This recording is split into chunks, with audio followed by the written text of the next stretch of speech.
Tema 2026, Guru Bitara Nadi Negara, membawa makna besar bahawa seorang guru bukan sekadar menyampaikan ilmu tetapi membina masa depan, membentuk nilai dan mencorakkan generasi yang akan memimpin negara suatu hari nanti.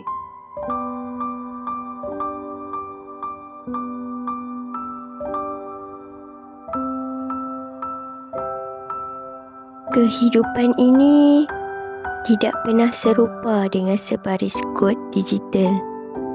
Ia bukan seperti kecerdasan buatan yang kaku, yang mengatur tanpa rasa dan yang bergerak tanpa jiwa.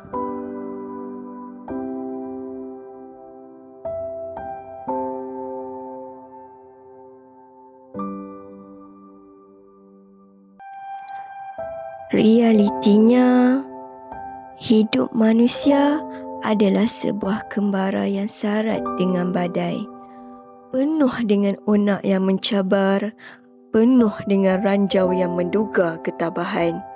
Namun, di celah-celah kerapuhan itulah sebuah keindahan yang tetap mampu dilakar. Bukan dengan majis, tetapi dengan titisan keringat usaha yang tidak pernah lelah dan disulam indah dengan sebekas harapan cahaya yang sentiasa mekar di dalam dada.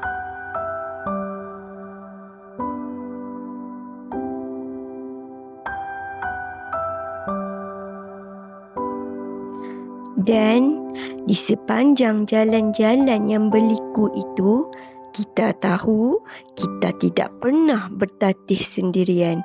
Ada tangan yang sentiasa memegang, ada jiwa yang sudi menerangi gelitang, menghidupkan rasa di kala dunia sekeliling kian mekanikal.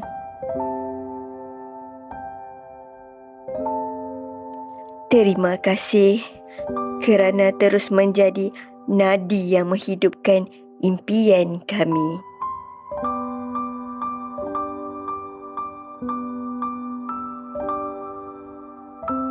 Dari lubuk hati yang paling kudus, kami titipkan sekudus doa dan penghargaan.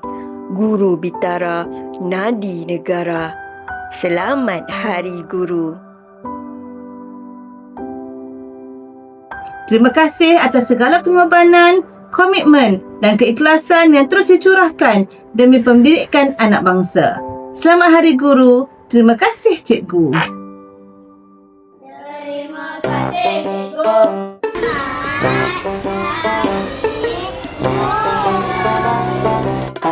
Terima kasih Cikgu.